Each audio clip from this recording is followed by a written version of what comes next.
Biblioteca Pública Ángel González de Madrid. Bienvenidos y bienvenidas en una ocasión más. El mes pasado, que estamos un poco de celebración del Día de la Mujer, tuvimos la presencia especial del doctor Miguel Óscar Menasa, que es el director de la Escuela de Psicoanálisis Grupo Cero, que nos ofreció un interesante y provechoso encuentro. Y hoy pues seguimos avanzando, como decía Víctor, ese ciclo que comenzamos en septiembre de psicoanálisis de la vida amorosa, que al final se trataba de acercaros como una llamada del flautista de Hamelin para que vengáis a conocer qué es la teoría del psicoanálisis, la teoría del inconsciente, cómo puede ser provechosa para vuestras vidas, animaros a consultar los libros, a leer, a enfrentarse a lo nuevo al fin y al cabo. Porque si bien es cierto que lo nuevo siempre nos plantea interrogantes y nos hace tambalear un poco esos cimientos sobre los cuales nos vamos moviendo, es conveniente. Antes con el compañero comentábamos al respecto de la edad, como uno, cuando se jubila tiene más tiempo libre para acudir a ciertas actividades y eso le permite, de alguna manera renovar algunas ideas y escuchar cosas nuevas. Y yo le comentaba que evidentemente es un ejercicio necesario eso de exponerse a nuevas ideas, nuevas relaciones, nuevas propuestas, nuevos retos, porque es la única manera de no envejecer. No cabe duda que nuestro cuerpo inevitablemente es caduco, se va estropeando un poquito con los años y va teniendo sus diferentes manifestaciones del paso del tiempo, pero el alma no se arruga. El deseo no tiene edad, pero sí tiene la edad de nuestros prejuicios. Entonces, el principal peligro al que nos exponemos cuando uno no hace el trabajo de exponerse ante esas nuevas cosas, de iniciar nuevas relaciones, como dije antes, o nuevas lecturas, o enfrentarse, por ejemplo, a este trabajo de transformarse que es el psicoanálisis, pues uno va cayendo en ideas que de alguna manera son como mitos, que no tienen que ver con su realidad o con la realidad, pero las va tomando y de hecho a veces escuchamos a ciertas personas como van diciendo los estereotipos que todos los viejitos o las viejitas dicen, como uno diciendo, pero ¿cómo puede hablar así? ¿No? ¿De dónde ha sacado eso? Y es como si uno fuera cayendo en la ideología y en el peso de esas frases que te tocan porque parece que te has llegado a la etapa madura. Entonces, aquí no vamos a madurar como la fruta ni a pudrirnos, venimos a rejuvenecernos, a cuidar nuestro alma, a conocer cosas nuevas, a aprender a preguntar. Un científico tiene que aprender a preguntar. La ciencia no ofrece respuestas, sino que trabaja para seguir interrogándose y generar un conocimiento que está en constante transformación. El psicoanálisis es una ciencia, la primera ciencia en la historia del pensamiento humano, que abarca el aparato psíquico, en la que define los procesos inconscientes de nuestra vida anímica. Es muy joven, tiene un siglo de vida, que para una ciencia es como un bebé, pero que ha supuesto evidentemente grandes beneficios para la vida de las personas y va a suponer en los siglos siguientes. Como toda ciencia, ya digo, está expuesta a ese trabajo y esa transformación y lo que nosotros tenemos que hacer es conocerla y aprovecharnos de ella y de aquellas cosas que ya puede aportarnos a nuestra vida. Entre otras cosas, para la salud mental de las personas, evidentemente ha supuesto pues, una luz. En el siglo, a finales del XIX o comienzos del XX, la enfermedad mental era una losa que caía sobre una persona y ya era imposible su curación porque no se sabía cómo podía curarse.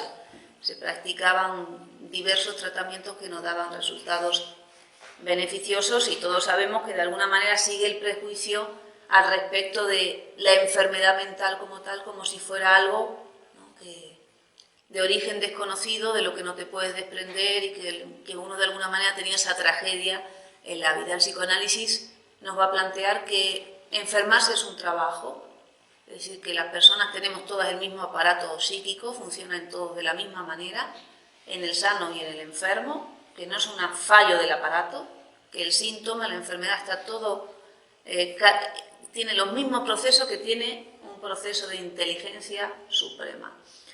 Y eso, claro, permite en primer lugar una posición diferente frente a esa situación de la enfermedad, pues ya es algo transitorio que con un trabajo apropiado y adecuado se puede transformar. Si hoy nos toca hablar de la envidia y el deseo, en otras ocasiones he hablado de envidia y los celos como entidades que se complementan de alguna manera. En este caso, como dijo Víctor, será en mayo cuando hablemos de los celos, que también es otra propuesta para conversar. Pero hoy es el tema de la envidia, que además nos va a servir mucho para abordar la vida personal, pero la vida laboral también.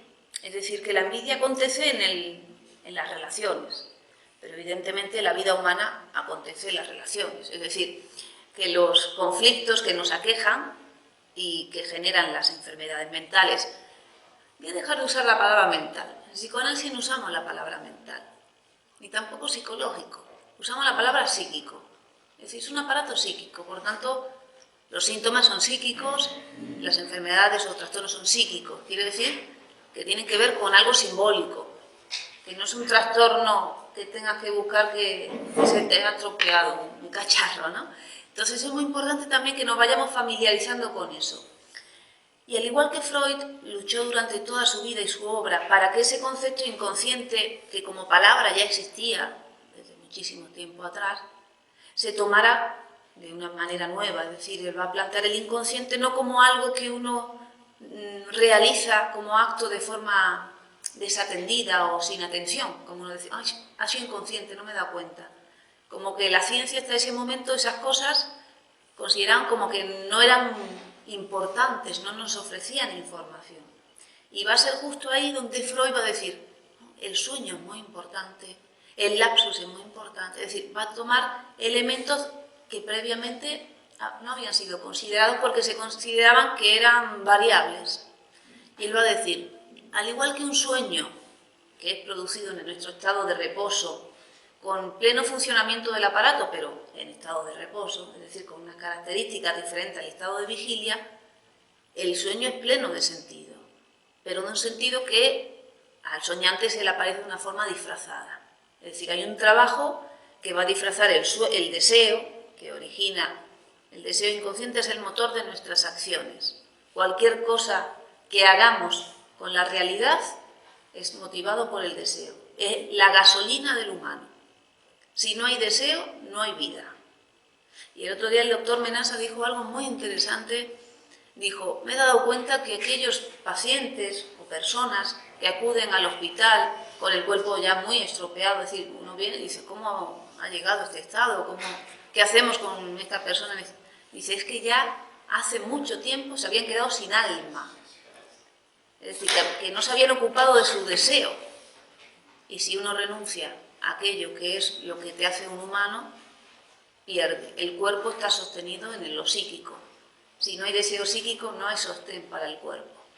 Entonces, ahí la importancia que, al igual que poco a poco nos hemos ido educando para pensar nuestra salud corporal, los avances en la medicina, en la higiene, en la alimentación y todos los elementos que tenemos para cuidar ese sostén, ese chasis que queremos que nos dure los más años posible y en el mejor estado, tenemos que empezar a educarnos en el otro chasis o estructura que sostiene nuestra vida, que es el aparato psíquico. Y lo psíquico, y ahí tiene que ver con la envidia, se sustenta en las relaciones humanas. Es decir, que psíquico no es algo de uno y que uno solo hace y se estropea o no se estropea, sino que es algo que si yo no estoy en relación con otra persona, yo no soy una persona, yo no soy un sujeto humano. Por tanto, mi desarrollo como persona inteligente o como persona estúpida está en relación con las relaciones o como yo establezco las relaciones. No le voy a echar la culpa a los demás. Los demás no tienen ninguna culpa sobre lo que a uno le pasa, es cómo uno utiliza las relaciones. ¿De acuerdo? Porque ya podríamos decir, claro, que yo tuve mala suerte, mi padre era tonto y por eso he salido tonto yo. También eso lo desmonta Freud. Es decir, que todos partimos del mismo punto de salida. Lo que nos diferencia es el trabajo, lo que seamos o no capaces de hacer. Todos tenemos las mismas posibilidades. Porque ser inteligente o ser sano no es una cuestión económica o de dinero, es una cuestión del trabajo que uno desarrolla. ¿De acuerdo? Nos damos cuenta también ahí, y si estamos en un barrio de trabajadores, nos damos cuenta que hay personas que pueden vivir en casas mejores que las nuestras, tener mucho más dinero en la cartera que nosotros y sin embargo no tener una mejor salud que nosotros, un mejor bienestar que nosotros, una mejor capacidad de amar y transformarse que nosotros. Entonces no es una cuestión de dinero, sino qué hago yo con mi vida, con mis relaciones y cómo yo gestiono mis afectos. La envidia, como tal, ya digo, se presenta en la vida personal y profesional, ya que están unidas, y acontecen en las relaciones con los otros. Y ahí hay varias preguntas que podríamos hacernos. ¿Has sentido alguna vez rabia o enfado por el éxito de otras personas? No voy a pedir que levantemos la mano. Voy a dar por entendido que a todos nos pasa, ¿vale? Entonces, así ya nos relajamos. Todo lo que estamos aquí somos envidiosos. Pero no vamos a poner una etiqueta para que no nos miren más fuera, ¿vale? Pero nos vamos a dar como que algo de esto nos pasa, aunque no lo reconozcamos, aunque no nos demos cuenta, ¿vale? ¿Vives fijándote en lo que consiguen tus conocidos y no valoras lo que logras? Cuando alguien te habla de algún logro, ¿tiendes a hablar de ti, incluso a mentir? ¿Te consideras una persona envidiosa? ¿Sabes lo que es la envidia? Y aquí he traído una definición. Va uno al diccionario, no quiere decir que en el diccionario estén todas las cosas. Evidentemente hay un humano o varios humanos que han hecho ese diccionario, esas definiciones. Y esos humanos también tienen tendencias. Y también están pagados por personas que tienen tendencias. ¿No? Pero bueno, ahí está el trabajo de uno para buscar todo lo que hay y de ahí la vida, uno nunca va a tener la verdad completa de las cosas. Y si estamos aquí y nos consideramos científicos, vamos a decir que no nos interesa la verdad completa de las cosas, que renunciamos a ella, ¿no? Si tuviéramos una iglesia diríamos, Señor, tal, y esto es blanco y es blanco, pero aquí no. Aquí vamos a decir, pues esto es blanco, pero hay un abanico de blancos y depende de cómo lo miremos. Científico siempre se complica un poco más la vida, pero es interesante, porque deja abierto un espacio. Entonces hay que dejar abiertos espacios. Eso nos sirve también para conversar. En las conversaciones, cuando alguien dice esto es así, ya no cierra la boca. ¿Qué le vas a decir si esto es así, es así? Te vas a poner a pelearte, para decir, pues no, es asado. ¿Ves? Y así no se puede conversar. Mientras que si uno no defiende una postura, sino que conversa, bueno, el otro puede tener parte de razón, o puede ser ampliar lo que yo digo. Podemos sumar.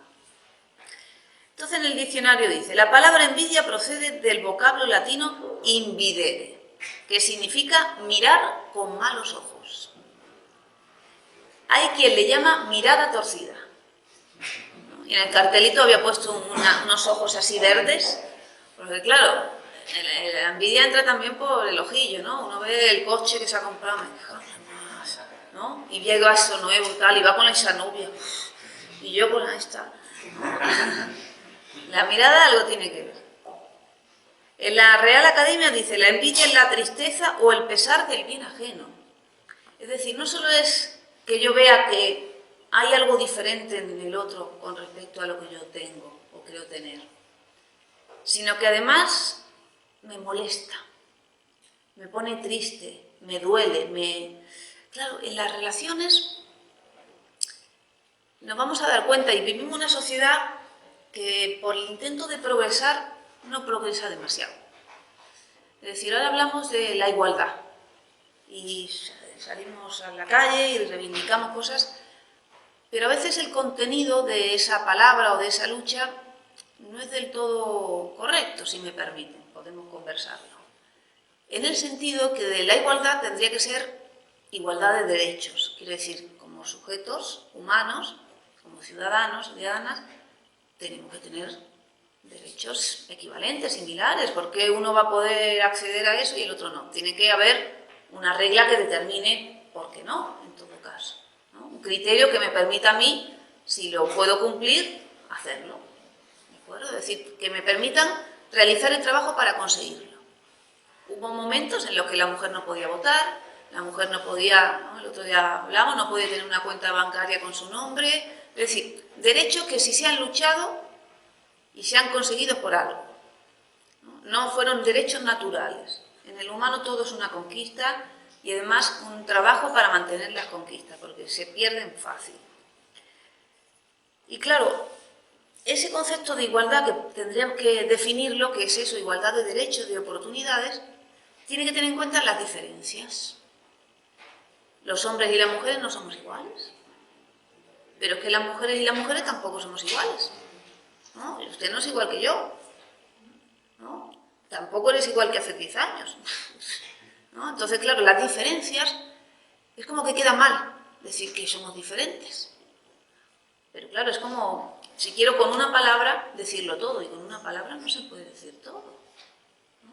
Entonces tenemos que empezar a permitirnos hablar y permitirnos decir más palabras y permitirnos decir, oye, ¿por qué somos iguales o por qué somos diferentes? O ir ampliando cosas. Los conflictos que llevan al amor, en unos casos, porque todas las relaciones son amor y odio, y si no, no hay relación. Se generan entre cualquier persona con la que mi libido se pose, se implique, y no tolera bien las diferencias. Es decir, que siempre tomamos al otro como un espejo de nosotros mismos. Es decir, uno tiene una cuota de narcisismo que busca siempre una imagen completa de sí, porque uno tiene como un ideal, y además es inconsciente, no lo busquen en su memoria. Lo que ustedes piensan no es. Todo lo que ustedes piensen no es. Son cosas conscientes. La conciencia es una parte de nuestro aparato. El otro día me decían, pero la conciencia no es necesaria, no sirve. Perdón. Te quito una mano o te quito un brazo y te digo, no pasa nada. Tú me dices, oye, sí pasa. Si lo tengo que perder, lo pierdo, pero mejor que no lo pierda, ¿no? Entonces la conciencia forma parte de nuestro funcionamiento y mejor que esté. Pero no es la parte más importante, es la parte de nuestro aparato psíquico en contacto con la realidad. Y por ese contacto con la realidad, con los otros, es como la vestimenta, uno no sale desnudo, pues uno se viste de alguna manera para el contacto con el otro. Entonces esa conciencia en la relación y con la experiencia y con la educación y con la moral que se va a forjar en nosotros, te hace ser de una manera determinada a los ojos de los demás, pero también a ojos de ti mismo. Porque la conciencia mira para arriba, para el exterior, pero mira también para adentro. Pero la conciencia no puede ver el inconsciente. El inconsciente es la parte más importante de nuestro aparato. Tanto que de esa parte va a surgir la conciencia. Y el inconsciente es esa parte que va a permanecer en nosotros como fuente de deseo, de energía, pero que el deseo ahí no está puesto como está en nuestra conciencia. Tú ahora piensas y dices, luego me gustaría comer una hamburguesa y llamaría a mi novia. Uno piensa. Pero el inconsciente piensa de otra manera, piensa otras cosas. Cosas que no son representables por las palabras, porque su modo de manifestación es distinto, es energía, y además no tiene moral, cosa que la conciencia hemos dicho que sí. El inconsciente no tiene moral. Los deseos no van unidos a objetos, solo le interesa manifestarse.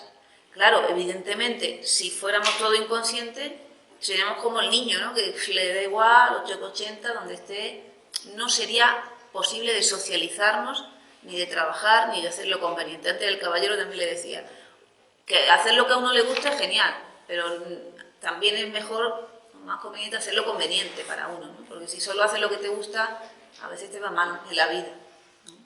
Si haces lo conveniente y además te gusta, eres un triunfador, ¿no? Es decir, que no porque lo que te guste lo que hagas, sino porque haces que te guste lo que haces. Eso está muy bien, porque puedes tener el pensamiento de que cualquier acción humana es digna. Entonces ya ahí se te quitan un montón de trabas que uno suele poner a las cosas, ¿no? Esto no me gusta porque barrer está feo. Mira, tener trabajo es lo mejor y es la primera manera de tener otro trabajo mejor. Y así se nos quitan un poco de película. Y el envidioso lo que no soporta es ver esa diferencia con el otro. Cuando veo que el otro tiene algo que yo no tengo, que además todo el mundo tiene algo que yo no tengo, todo el mundo tiene un gusto diferente al mío, todo, ¿no? Tú llevas el peinado así, digo, ah, mira qué bonito corto, y ahora si me lo corto, tú lo tienes largo, y te digo, ah, mira qué largo, ¿ves cómo no hay solución?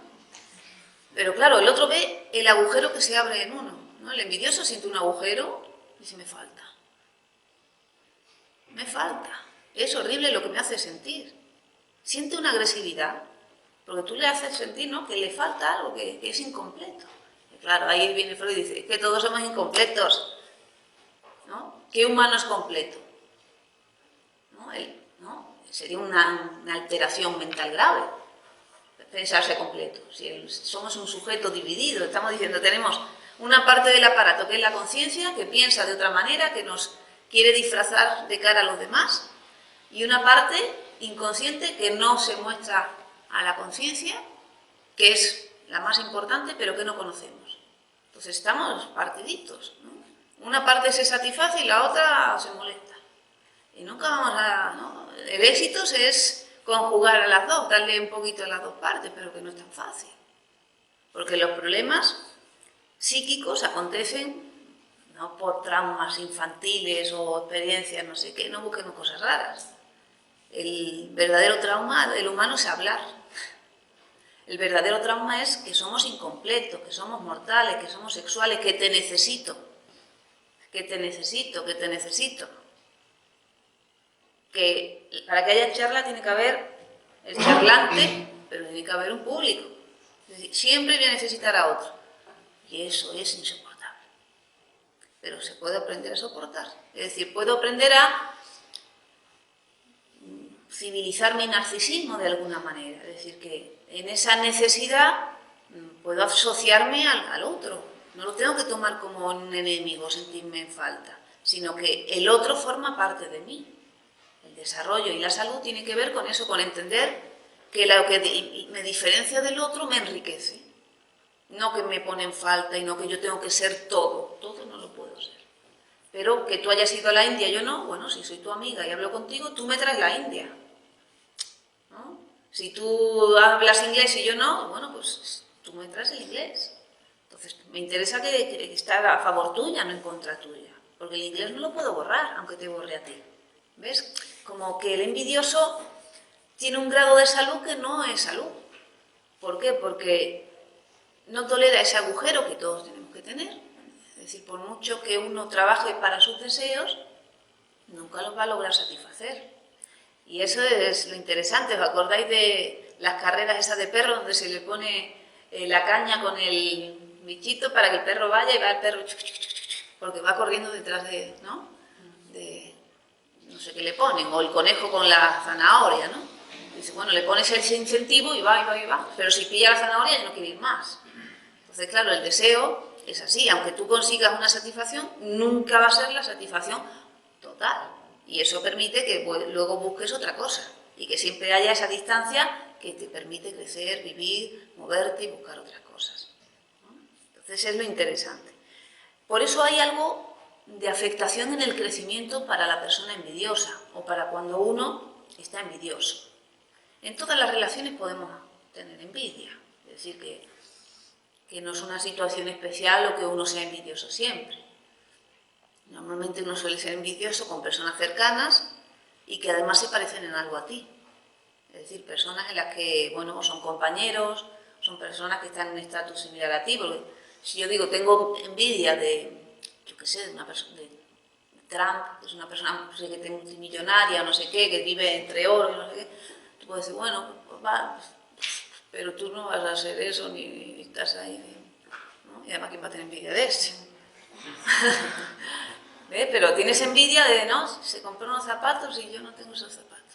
¿Ves? Y yo me los podía haber comprado, pero no me los compré, ¿no? O si hubiera un poquito ganado más, es de algo que podría ser para mí, no de lo que no podría ser para mí.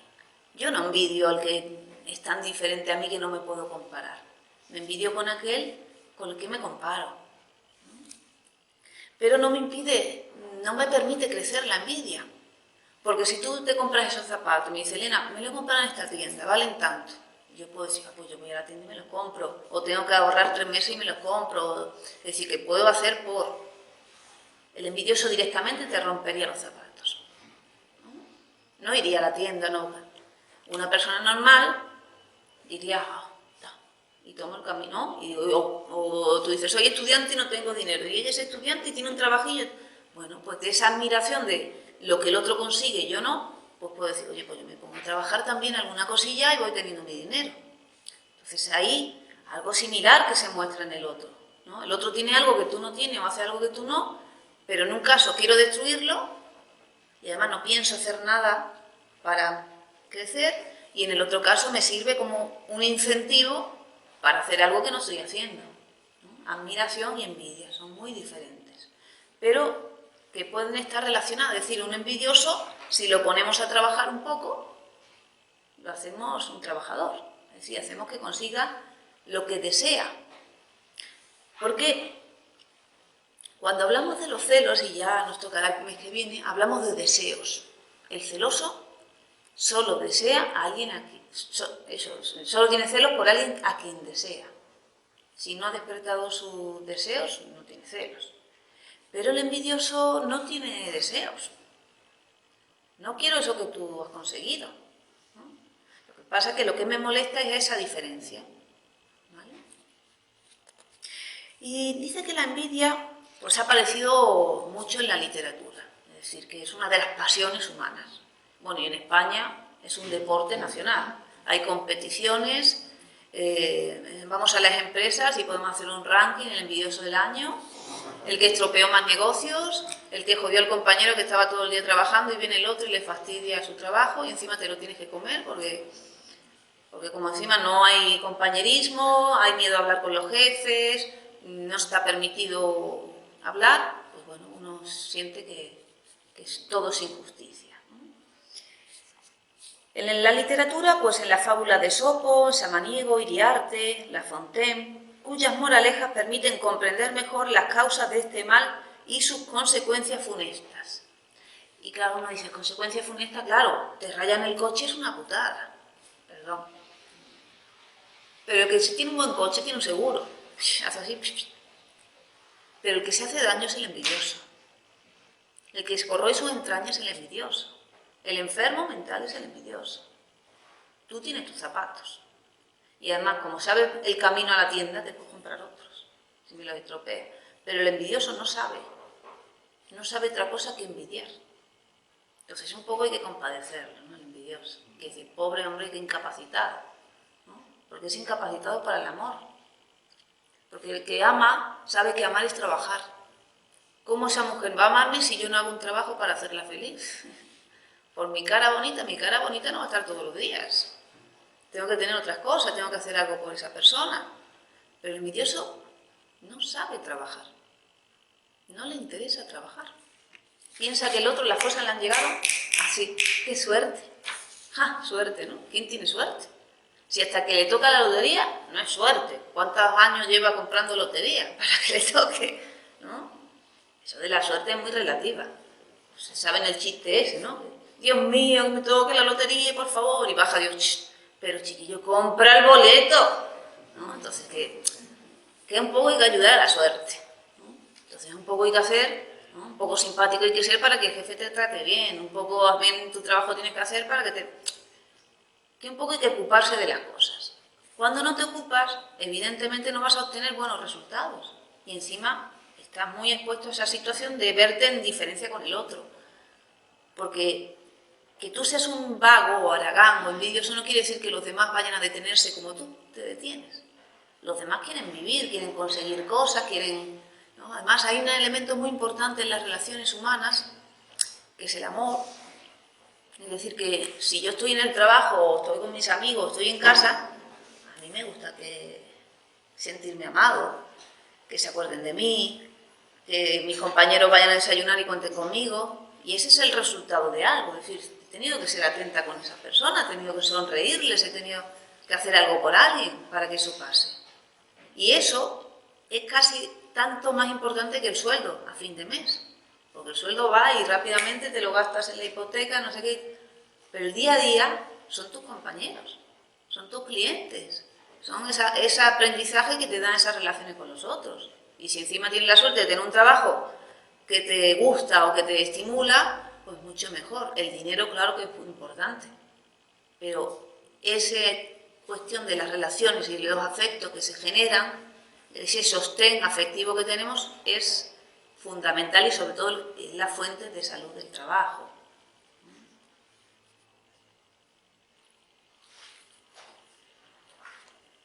El mundo bíblico también representa la envidia, por ejemplo, con la disputa entre Abel y Caín. La furia de Caín habla, para designar las malas intenciones de una persona envidiosa o cruel. Otro caso parecido encontramos en el mito de la fundación de Roma, en el que Rómulo, impulsado por la ciega ambición y la envidia, mata a su hermano mellizo Remo. Y aquí que habla de la ambición, que a veces puede confundirse con el que el envidioso es ambicioso, ¿no? Menasa, en un libro de aforismos que les recomiendo, Aforismos y Decires, que reúne un trabajo, yo creo, de 20 años, son aforismos que se extraen de sus textos, de su poesía, y que son grandes enseñanzas, y dice, mucha ambición y poca capacidad de trabajo enferma. Es decir, tú quieres, y no eres capaz de mover un dedo, eso enferma, ¿no? Y dice, si tienes mucha capacidad de trabajo y poca remuneración, es decir, trabaja mucho y no hay ningún resultado, dice, eso es un poco estúpido.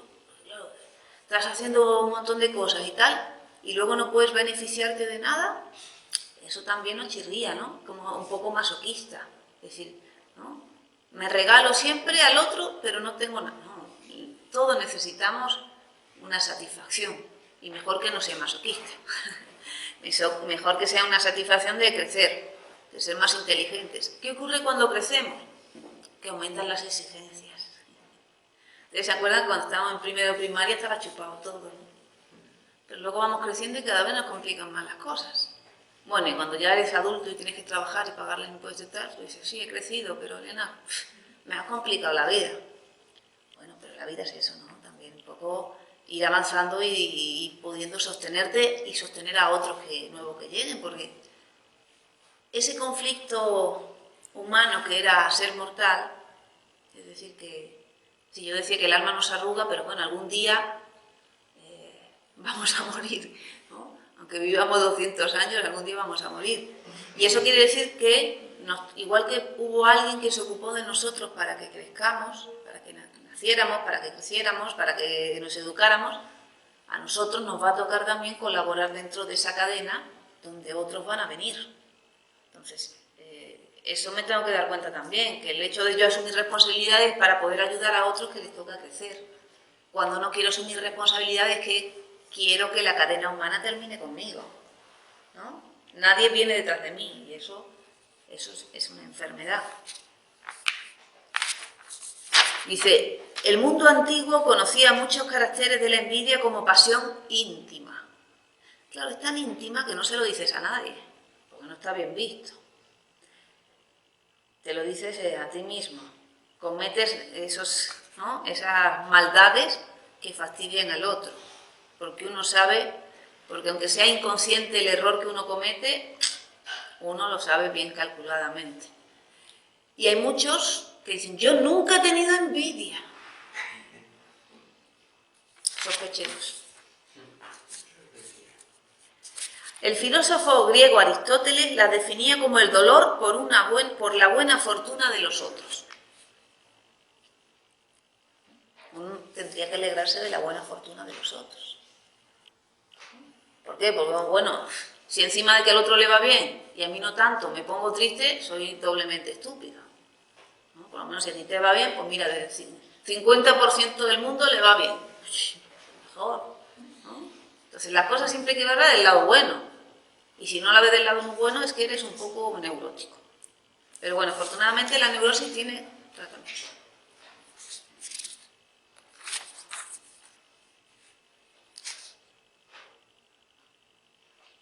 Los envidiosos, para procurar la caída de su rival, difaman, insultan, acusan y, lo que es peor, cuando ya no les queda más argumentos para hablar en contra, transforman la mentira en verdad.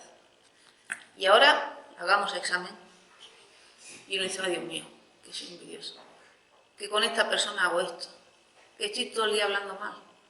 Ay, ay, ay. Y aunque yo creía que se lo merecía, ¿quién se merece eso? ¿No? Porque claro, ¿quién no se equivoca? ¿Quién no es un poco abusón? ¿O quién? Que todos lo somos. Uno no se ve, pero uno en otro lado es abusón también.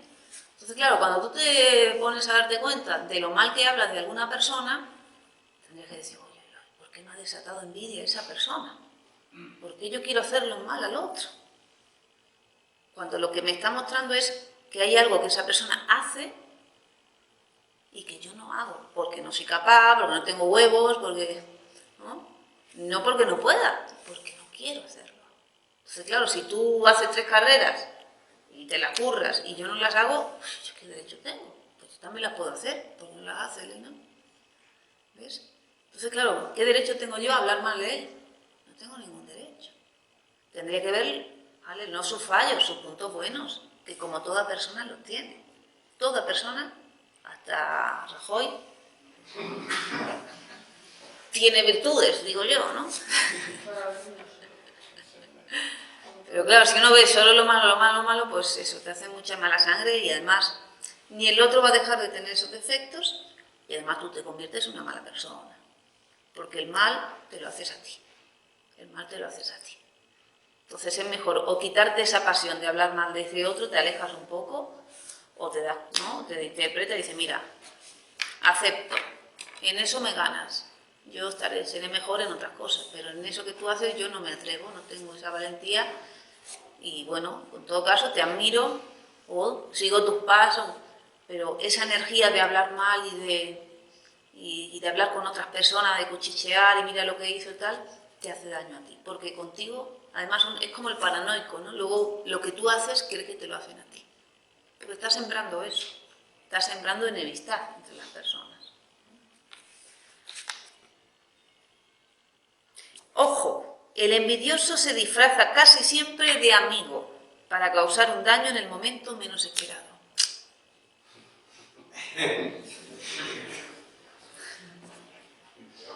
Así que, ojito, ojito. Sabemos que la agresividad es constitutiva. Nosotros vamos a entender la envidia como un poco o mucho agresiva.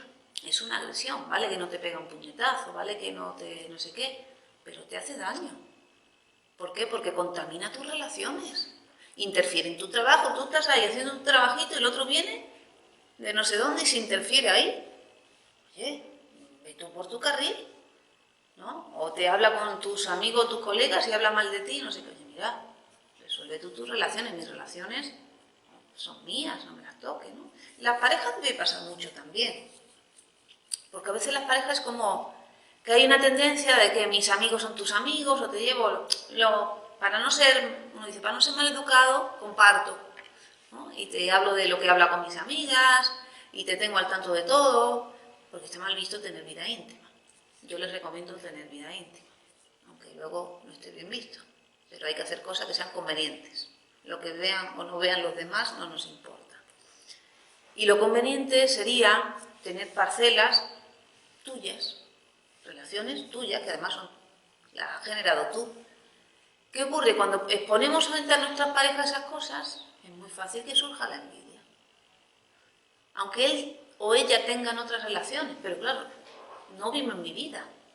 Entonces siempre va a haber algo en mi vida que yo no tengo, ¿no? A lo mejor tú tienes una relación con Pepita que es maravillosa, te lo pasa genial, y él se pone requete envidioso porque tú te lo has pasado genial con Pepita. Y tú dices, ¿pero cómo mi marido se va a poner envidioso? Bueno, pues se pone envidioso. ¿Por qué? Porque la envidia es constitutiva. Y como tú le muestras algo que él no puede, surge el agujero, la envidia, y empieza a decirte cosas de Pepita. Y empieza a decirte, tú sales mucho con Pepita. Y empieza a interferir en una relación que al final te acaba afectando. Porque tú dices, claro, que no quiero molestar a mi marido. Bueno, pues tu marido te molestó a ti. Y el error fue tuyo por hablar de Pepita. Entonces, en ese sentido, si uno se plantea este reto de ir creciendo, ir aprendiendo, pues también hay que aprender de los errores y darnos cuenta que eso que es. He salido con unas amigas. Y ya está. Y ahora y tienes que hablar con tu marido las cosas que haga con tu marido, no de los demás. Con los compañeros, si le dices lo bien que te lo pasaste ayer con María, la de la ofimática, en no sé qué, me lo dices, ¿por qué te vas con María a la ofimática? ¿No? En cuanto le hables de algo que él no ha hecho, surge la envidia. Entonces nunca hay que hablar de lo que uno ha hecho. Hay que hablar de lo que te corresponda con esa persona. O hablar de, ¿no? Puedes hablar de la política internacional, puedes hablar de un libro que te estés leyendo, ¿no? Pero no hables de tu vida. Si hablas de tu vida, se meten en tu vida. Y luego, ¿cómo te lo sacas? ¿Vale? Consejo. Y de todas maneras, yo les aconsejo irse al diván del psicoanalista para aprender a que la envidia no sea tu guía en la vida, a poder hablar de otra manera con las personas para que no te dominen. Porque no es que influyamos los unos sobre los otros. Yo no puedo influir sobre tus pensamientos, sobre tus decisiones, por muy bonita, ni simpática, lista que yo sea, o muy correcto que sea lo que yo digo. Freud dice que uno se convence, ¿no? Solo se puede convencer a quien ya está previamente convencido. Es decir, tú alguna vez pensaste en psicoanalizarte, alguna vez pensaste en leer un libro de Freud, y viene una charla de psicoanálisis y dices, oh, me encanta, porque tú ya estabas convencido, ya estabas en ese camino y se ha sumado una gotita más. Si no, yo no tengo poder, el poder lo tienes tú. Si tú quieres abrir la puerta, la abres, si no, no la abres. Yo no la puedo abrir. Entonces, también interesante quitarnos el peso sobre eso de que podemos influir en la vida de otras personas, que no, ni aún hipnotizados. Freud, que no usó la hipnosis en su método terapéutico, el psicoanálisis no usa la hipnosis, pero la usó en los momentos precientíficos antes de desarrollar el método psicoanalítico, porque en esa época se estaba utilizando ese método, y se dio cuenta de que una persona hipnotizada, y no todos eran hipnotizables, no hacía lo que no quería hacer, ¿no? Es decir, que tú le dabas una indicación al hipnotizado que contradecía su moral o sus pensamientos, y cuando le tocaba hacer la acción no la hacía. Entonces es muy interesante porque, claro, hasta el punto que nos muestra eso, que lo que uno haga en su vida ha intervenido su deseo. Si tú hoy tomas unas copitas y tienes un accidente y haces así contra tal, digamos que tú ese día tenías una intención de dañarte o de dañar al otro. Que no es un azar que te pasa eso. Muchas otras veces tomaste 3 copitas, hiciste tal, mejor no hagamos esas cosas porque no se puede. Pero para que veamos hasta el grado que el derecho lo utiliza como eximente. El consumo de drogas o las circunstancias personales, ¿no?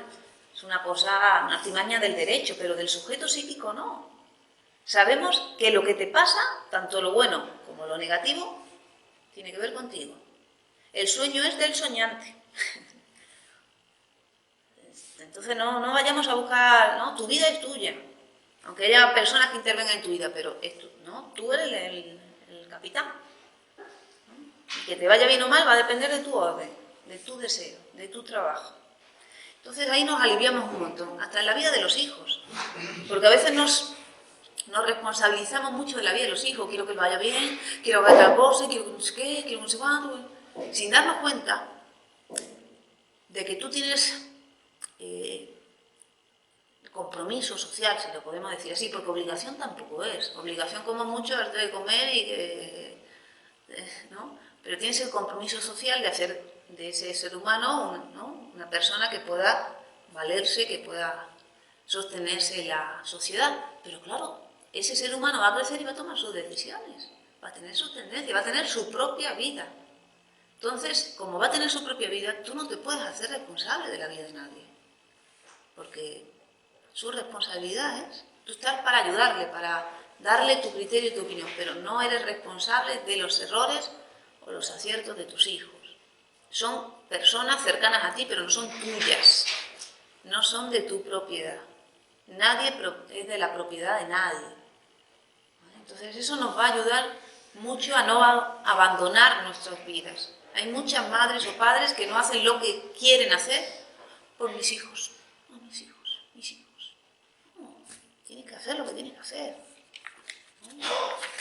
Porque en el sacrificio empieza la venganza. Y si tú no haces tu vida, luego vas a acabar vengándote tus hijos y exigiéndole lo que tus hijos no tienen que darte. Tus hijos tienen que vivir su vida y tú la tuya.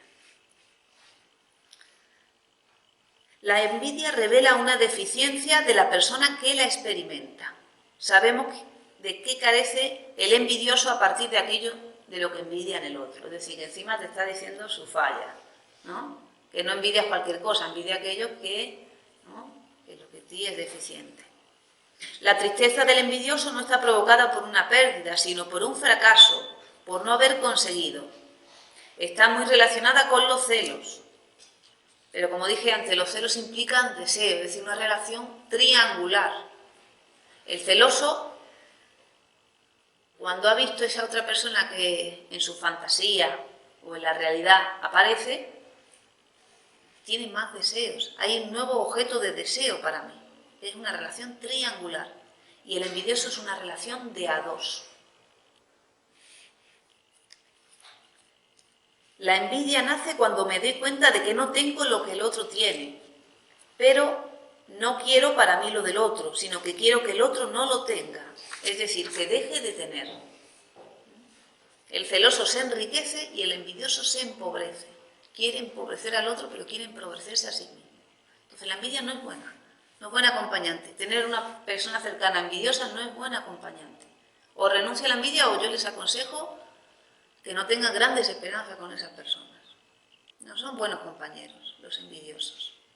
Los celosos son unos hinchanarices, ¿no? Porque claro, no son capaces de reconocer que se ponen cachondos, que tienen deseos, no lo reconocen. Te lo echan a ti, ¿no? Me pongo celosa con no sé qué, en lugar de decir que me puse, ¿no?, que esa persona me excitó, o que tengo este deseo que mi moral no me permite.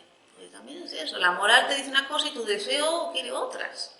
El deseo quiere pasárselo bien o mal, porque hay personas que gozan sufriendo. Y me dirán, ¿eso no es natural? Sí, sí. ¿No? Si le golpea a un niño, al final, en ese, ¿no?, golpe, en la excitación que le produce, su aparato va a tender a volver a demandar ese estímulo, porque el estímulo psíquico es la excitación, el grado de impacto del exterior. Puede ser un beso, puede ser un golpe. Evidentemente, es mejor un beso que un golpe. Aún así, tampoco es aconsejable, porque acompleja de alguna manera al niño, darle excesivo cariño. Los excesos para los niños siempre son perjudiciales. Entonces siempre a los niños hay que dejarlos crecer. Los padres son los que tienen que ir a psicoanalizarse. Mi niño tiene problemas, vaya al psicoanalista, caballero, señora. Sí, van a ver, no, se lo digo seriamente, y tiene grandes beneficios familiares, grandísimos. Tú llevas al niño al psicólogo, al psiquiatra, al médico, no sé qué, y vas a tener un niño con problemas. ¿Por qué? Porque le trastornan su crecimiento. Las personas nos trastornamos en el crecimiento todas, pero un poquitín, ¿no? Y con un poco de ayuda salimos, ¿no?, perfecto. Además, como estamos en constante producción, ¿no?, uno podría estar en análisis toda la vida porque es que tu deseo no se estanque, sino poder pasar a la cosa siguiente. La salud es transformarse, aceptar lo que pasa y producir otra cosa nueva. Entonces, como en general tenemos dificultades y nos queremos permanecer en ciertas ideas, ciertas tendencias, por eso el análisis es un trabajo que nos moviliza siempre. Pero claro, el niño va a pasar por todos los descubrimientos. Y además nace en el seno de una estructura familiar, donde ahí hay una serie de deseos en juego. Él todavía no tiene deseos. Entonces, todos sus trastornos son los trastornos que los adultos le imprimen. Y que los adultos no saben admitir esos trastornos, esas cuestiones, ¿no? Toda la moral que, ¿no?, constriñe su vida sexual, se la proyectan al niño. Entonces, es interesante porque la represión es mala para las personas, en el sentido que la represión es un mecanismo psíquico normal, pero tiene que ser inconsciente. El mecanismo que tiene que ser es aceptar que soy un sujeto deseante y que eso no se puede y eso sí, entonces hago lo que se puede. Y eso es lo inteligente. Pero claro, cuando sigo queriendo lo que no se puede, al final tengo que reprimirlo para que no me genere problemática, pero cuando lo reprimo me aparece como síntoma, como insistencia, porque lo reprimido retorna una vez y otra vez y otra vez y otra vez, ¿no? Entonces es como el vecino pesado que va a estar toda la vida dándote por saco. Bueno, pues mejor cámbiate de casa, ¿no? Entonces tenemos que ver eso, que hay cosas que si no cambian en uno van a estar toda la vida dando problemas. Por eso es mejor cambiar. La envidia sana no existe. Así que ahora me dicen, nena, yo tengo un poquillo de envidia sana, nada, ¿no? El tratamiento psicoanalítico es muy interesante, la envidia.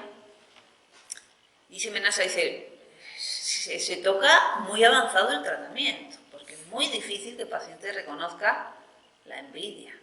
Claro, una envidia que ha construido también, porque claro, igual que el niño a la mamá la endiosa, la entrona, la mamá es perfecta, primero porque el niño necesita que así sea para poder crecer, luego necesita bajarla del trono, ¿no?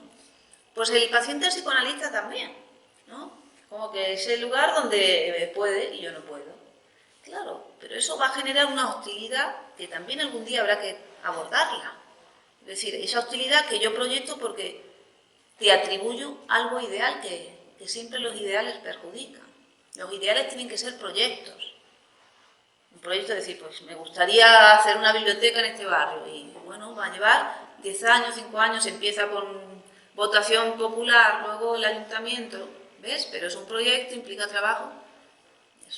Pero tener ideales, soñar con la biblioteca y no hacer nada es una boludez. No sirve tener ideales, no sirve pensarte de una manera que no eres, porque te hace sentir mal, te hace no tener en cuenta las virtudes que tienes ahora. Entonces, esos ideales que nos proyectamos a veces es el super yo exigiéndote lo que no puedes dar. Entonces, te hace sentir culpable, te hace sentir mal.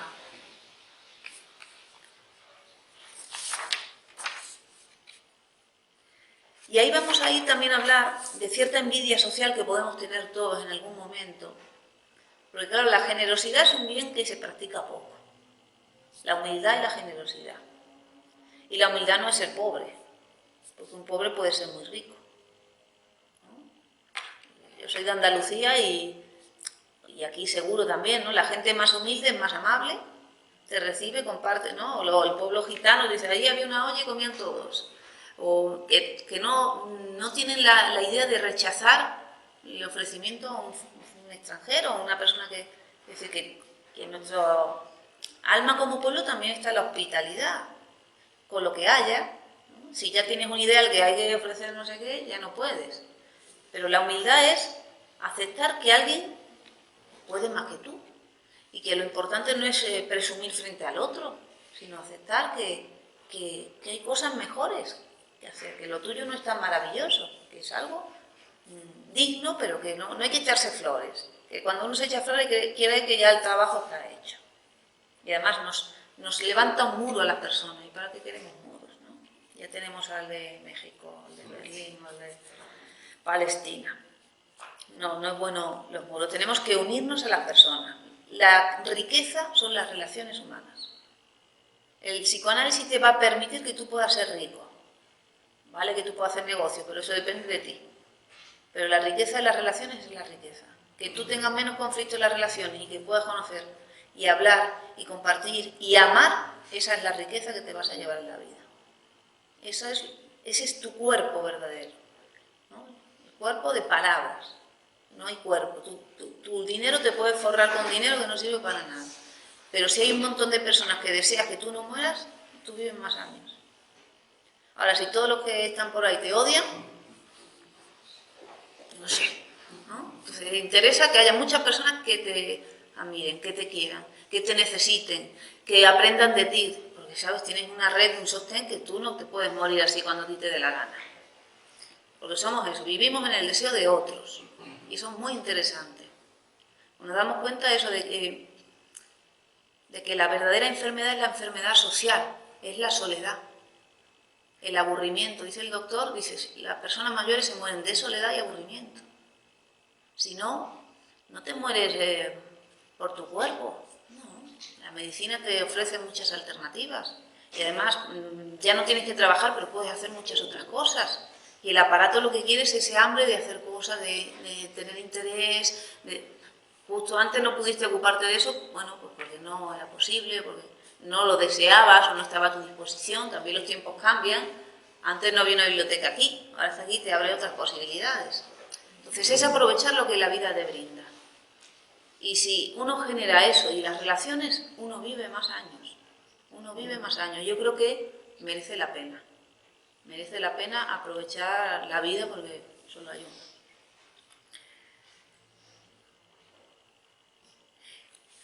Y hablamos más de los dolores, de lo que me salió mal, de lo que me hizo, de no sé qué, que de las alegrías, de lo bien que me fue, lo contenta que estoy. Hablamos más de lo malo. ¿Por qué? ¿Por qué hablamos mal de lo malo cuando podemos hablar de las cosas buenas? Que hay muchas. Que aunque no sea todo maravilloso, seguro que hay un montón de cosas que te han hecho feliz, que te han gustado, que esa blusa que tiene 20 años te la pones con este pañuelito y dices, ¿no? Te han echado 30 piropos. Y ayer te pusiste el traje nuevo y no te echaron ninguno. ¿No? Entonces tienes motivo para tener felicidad y compartirla. ¿Por qué no compartimos la felicidad? Tendremos un poco de miedo a la envidia ajena también. ¿No? A veces uno sale, ¿no? Y dice, así no me miran. No, eso lo tiene que mirar. También tenemos que soportar la mirada del otro, aprender a hablar. Y decir, te digo la peluquería donde fui. ¿No? Que es generoso también mostrar que la vida nos va bien, aunque no te vaya perfecta. ¿No? Siempre nos puede ir mejor, pero es negativo que solo saquemos a relucir nuestras tristezas. No hay personas, ustedes se darán cuenta, hay personas que van y te ponen la cabeza así. Siempre te hablan de lo malo, siempre de sus problemas, siempre de las maluras, siempre tal. Pues, estoy segura que su vida no es solo eso. Pero ¿no? Como si en vez de ponerte un plato de pastelitos, un ratito que esté, te pongo la caca. Mira, huele mi caca. No, eso no se hace. Eso no se hace, ¿verdad? No se hace. Entonces al otro hay que ponerle las cosas buenas. ¿Para qué? Para ser generoso. Para que el otro se vaya con una sonrisa. Para que el otro se lleve una buena impresión de ti, un buen recuerdo. Aunque tú digas, joder, lo mal que me va, Hacienda me va a crujir. Son cosas de la vida. Le vas a ir a molestar. Entonces, me reconozco envidiosa, yo también hablo de lo malo. ¿Ves? Hay que corregirse y decir, tengo que sacar lo bueno de las personas, lo bueno de mí, lo bueno del día y compartirlo contigo. Y las cosas que huelen y me apestan, bueno, pues las voy limpiando conforme voy pudiendo, o si necesito ayuda la tengo que pedir, pero no voy a molestarle al otro, o preguntarle al otro por sus cosas buenas. ¿Cómo te va? Te veo muy linda, te veo no sé qué. ¿No? Empezar a sacar lo positivo de la vida. Y eso hace que haya más vida, más salud, más alegría, que esa otra persona quiera volver a verte, ¿no? Que esa persona tenga un buen recuerdo de ti. Entonces, yo creo que nos interesa trabajar en ese sentido. Porque aunque tu amiga tenga cosas que tú no tienes, si tú tienes esa relación de amistad, tú ganas. Pero si tú destruyes a tu amiga, ella va a tener siguiendo su vida, va a estar con otras y tú vas a estar un poco sola, ¿no? Y la soledad es muy mala. Y la soledad no es estar solo, que a veces en la vida pues uno tiene pareja o está un tiempo solo y tal. La soledad también sirve para escribir, para leer, pero la soledad es estar solo, no poder ocuparse de nadie, tener un pensamiento a veces que uno recuerda el pasado con añoranza. En el sentido que son esos pensamientos negativos que muchas personas tienen y que van abriendo su zanja para morirse. Entonces no. Y además, desde que tenemos libros, televisión, internet y miles de personas a nuestro alrededor, es imposible estar solo. Aprende a sonreír. Yo tengo una escuela, les enseño a hablar, a sonreír, a limpiarse del culo todos los días, a vestirse decentemente, ¿no? Mínimo para encontrarse con los otros. Sí, usted se asusta, pero hay personas que no saben sonreír. Hay personas que van con la caca por la vida, echando peste. Aprender a ducharse, aprender a caminar erguido. Hay gente que va como los monos. ¿Por qué? No se ha dado cuenta que hay personas. No se ha dado cuenta que es una persona. No es una persona todavía. Vale que para mí es una persona, pero no es una persona. Le falla el proceso de humanización. Cuando uno va así, no va chuleando, vas para mirar a las otras personas, para que te miren, para que me vean la cara. Estoy aquí, me necesita, me quiere, parece, pero el humano es eso, poder hablar, poder mirarte, ¿no? Entonces no podemos perder eso que somos, eso que hemos conquistado a través de miles y miles de años, ¿no? La inteligencia, la palabra, la capacidad de transformarnos, la capacidad de amar y el amor a lo diferente es el amor interesante, el amor que nos hace crecer, el amor que nos da goce.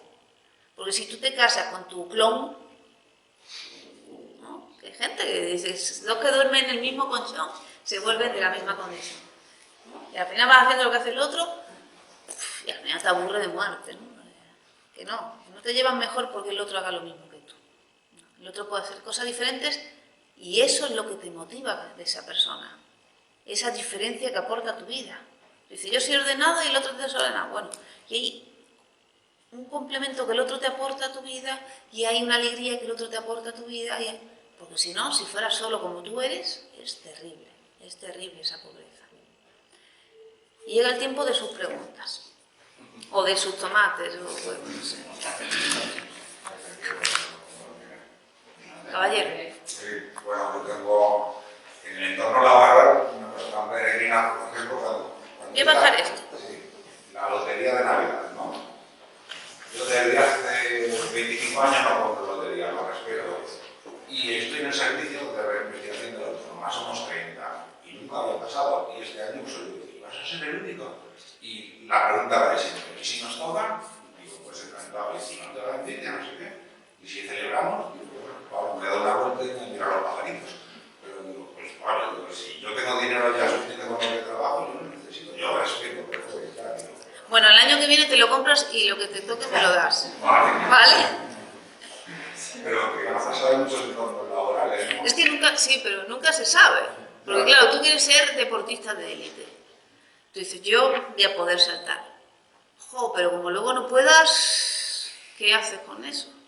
Pero es que yo, que el dinero que te usa para comprar eso, por ejemplo, ese mismo día lo dedico a comprar un libro. Entonces digo, vale, pues ya he sacado algo. Sí, pero es una conclusión, ¿no? sí, pero hay una enseñanza del doctor que dice, cuando uno va a la universidad y todo el mundo va con traje, yo me tengo que poner traje para ser normal. Y si voy con traje y todo el mundo va con vaqueros y no sé qué, me tengo que poner con vaqueros. Es decir, que un poco tengo también que situarme en el entorno en el que estoy. Aunque sea diferente, tú no tienes que ser igual a todos porque tienes que ser diferente. Claro, pero yo creo que hay entornos viciados, porque antes también se clavaba la cámara de los campanarios y luego hubo un momento en que se dejó de claro. Entonces, pero no es lo mismo, no es lo mismo, no es lo mismo. Era un gesto, ellos lo entienden como un gesto de camaradería. Sí. Y sentían que al no hacerlo, falta de camaradería. Entonces, la camaradería es importante. No que tú creas en el juego o no que tú tengas la misma costumbre, porque uno puede tener o decir eso, si me toca, lo dejo para, no sé, uno puede, pero si todos necesitan, es que el deseo de los otros también, si los otros necesitan que tú compres, pues uno compra. El ejemplo que ha puesto yo me recuerdo, por eso lo traje. Por ejemplo, el de los diputados, todos van con traje, menos lo que podemos. Pues ya te acostumbras a verlos y no pasa nada. Son diferentes, pues van así, la vida es así ahora. Sí, pero yo... Por ejemplo, está en la calle Madrid, cada uno va vestido de esta manera, uno va con la misma, un carro, sí, pero no es lo mismo, en la calle somos todos diferentes. Y aquí tampoco pasa nada.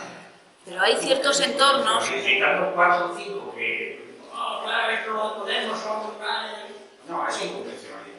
Pero es algo que va cambiando, que la vida va cambiando, la vida va cambiando, antes sí que no... Ellos lo están haciendo así, ellos se ponen traje y corbata también, pero lo están haciendo así... Lo están haciendo así...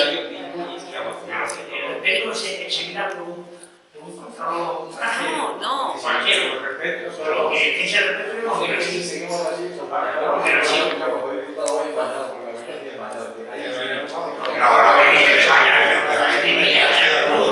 Bueno, entró la política. Un segundito, caballeros. Yo creo que, bueno, yo tendría, me ha gustado, no hayas empezado. Pero No te vamos a regañar. Mejor que hayas entrado. Pero quería bueno, pues dos cosas, dos preguntas o dos reflexiones. Una es respecto de lo que se está diciendo, que yo creo que hasta cierto límite uno tiene también derecho a, no es la palabra exactamente reivindicar, pero sí el mantener la opinión y lo que uno entiende por vida. Es decir, si una persona cree que la lotería, dentro de su convicción y tal, no entra en sus valores, está en su derecho también. Claro. Está en su derecho también aquellas otras personas que en una forma de vestir están reivindicando también su forma de estar y su forma de concebir la vida. Claro que sí. Porque en un momento dado, en España, hace años, pues, yo qué sé, en los años 70, el ir con pantalones de pana, los chavales con melena y tal, cuando el pelo de los chavales eran cortos, era una reivindicación, o sea, una reivindicación muy fuerte. Me acuerdo yo donde estaba trabajando. Vamos, es que eso no era y yo ahí me puse. O sea, no sé por qué. Lo que yo estaba reivindicando no tenía nada que ver la forma de vestir, sino el trabajo que yo realizaba. Pero claro, importaba la forma de vestir. Pero ahí se estaba reivindicando en esa época. Claro. No, y creo que son granitos de arena que, y sobre todo los jóvenes, tienen derecho a reivindicar lo que en cada momento opinan, sienten, etc. Eso por un lado. Después, por el otro, es la envidia. La envidia nos has estado diciendo lo que es... La tuya no, ¿eh? No, todos tenemos, como tú decías. Pero creo que lo que sí que yo no he entendido, si es que lo has dicho, es la envidia. Hay en determinadas sociedades que son más proclives a que esa envidia surja y no haya antídotos, o sea, no haya ningún proceso de educación, de socialización, para que esa envidia no crezca. Es decir, alguna envidia, pues entre comillas, aunque decías tú que envidia sana no hay ninguna, pero bueno, un poquito casi tolerable de que todo el mundo lo podemos tener. Pero esa envidia enfermiza no es producto también de una sociedad también determinada. Y si es así, hay también antídotos de esa sociedad determinada que podamos intentar paliarlo. No digo que desaparezca, pero sí paliarlo con una colaboración, con una participación, ayuda entre todos. Mira, tenemos que No sé decir... si me he explicado ahí. Sí, casi tal la conferencia.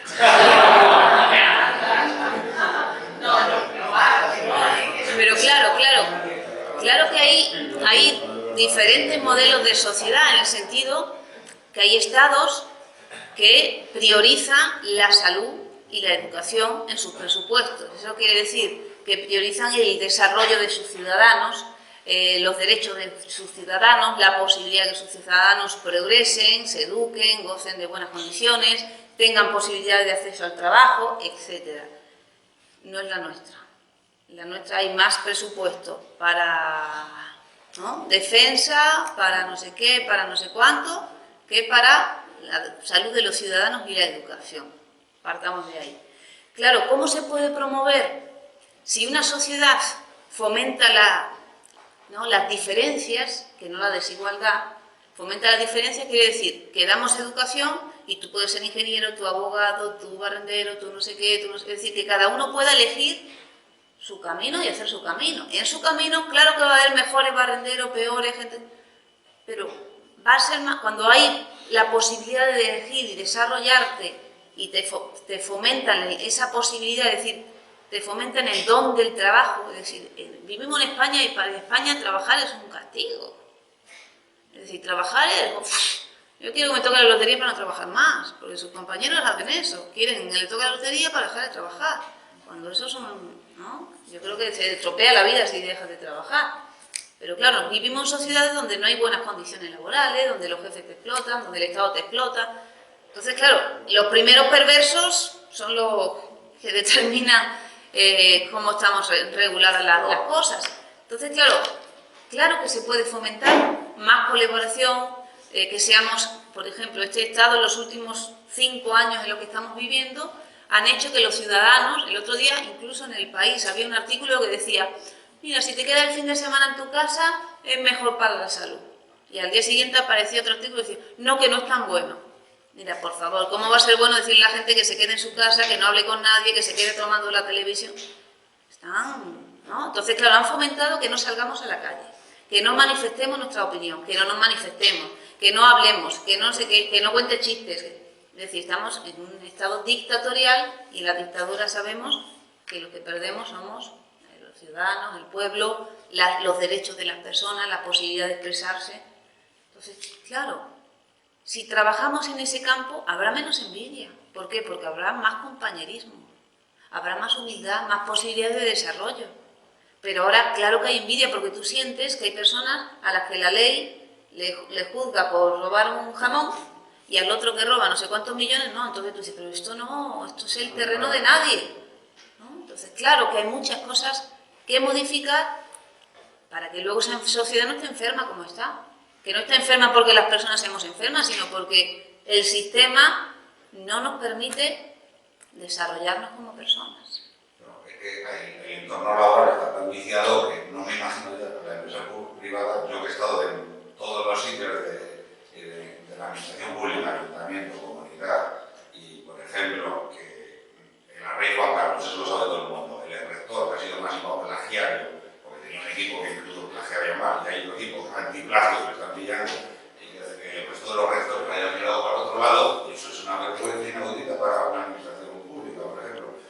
¿Y a qué se debe? La gente dice, ¿por qué no nos están dando? Porque hay una cadena de favores que entre todos estén metidos en esto. Si eso pasa en una administración pública, pues ya no quiero ni contar en la privada. Pero es que está la podredumbre, que hay una regeneración. Claro, y eso tendría que hacernos reflexionar a nosotros. Es decir, España está constituida por sumamos personas, ¿no? De todos. Hay más personas jodidas que de los que joden. Perdón, con los términos. ¿Por qué las personas jodidas no salimos a la calle para quitar a los que joden? ¿Por qué? Porque luego las personas jodidas quieren joder a los demás. Entonces quiere ser igual que el otro, como está pasando en muchos lugares, o ayuntamientos. Se quita uno de un partido, se pone el otro y hace lo mismo.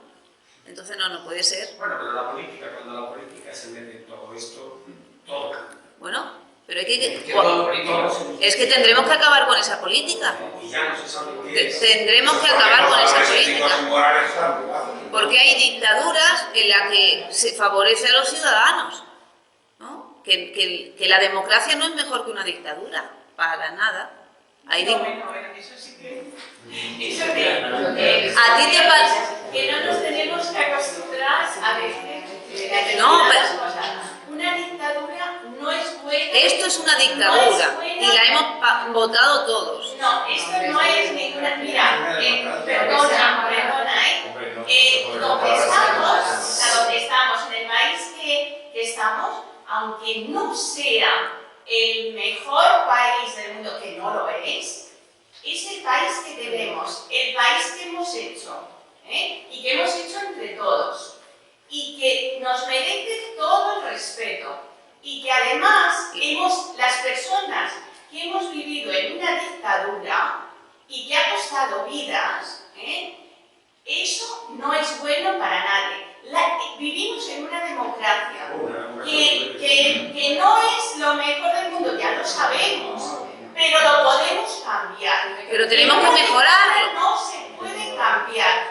En una democracia se puede morir de hambre, que se está muriendo de hambre, pero no, y hay muchas formas de morirse, eso es cierto, pero podemos cambiar. Pero eso es lo que Lo tenemos peor que es hacer. cuando no se puede cambiar y encima te están matando. Pero siempre, Pero no, creo pero que me ponga toda la Bueno. sí, pero es que no se Bueno, puede. usted es apasionada, No, pero es que no se puede. no, pero No se debe. tome mis palabras para decir, No vivimos en dictadura en España. no, pero Aquí, si sabe en España, cuando había dictadura, un tipo inglés diciendo que va a mandar a la flota si Gibraltar vuelve al estado quo que tenía antes, bueno, aquí se arma la de Dios.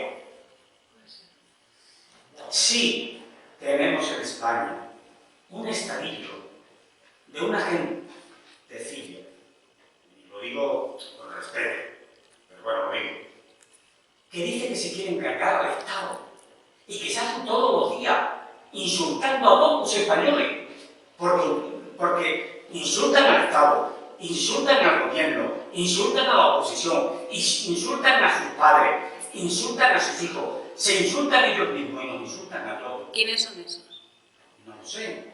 Ah, Algunos por ahí, pero no, es que hay cosas que tenemos, no sé si cuando insultar no sirve para nada, sirve proponer, pero evidentemente tenemos que proponer otra forma de vivir y de gobernar, porque la que tenemos no es democrática.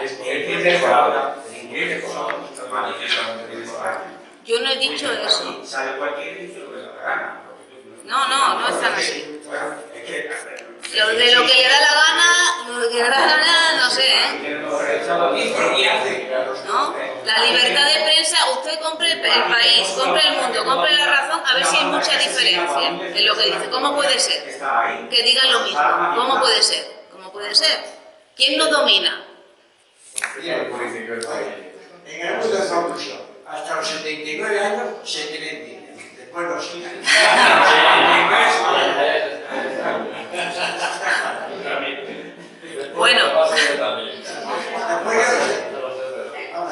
Bueno, pero tenemos solución. A ver, el chico joven.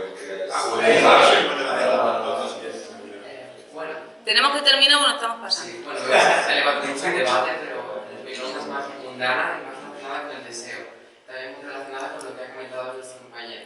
Bueno, mi compañera y yo estamos en una situación en la que somos parte de un grupo más grande, en la que tenemos que elegir, por ejemplo, un hospital. Y claro, tenemos por una parte el deseo personal por los intereses que tiene cada uno y por otra parte el deseo grupal, por así decirlo, esos intereses para hacer feliz a los demás y en cierto modo retroalimentarnos de ese deseo.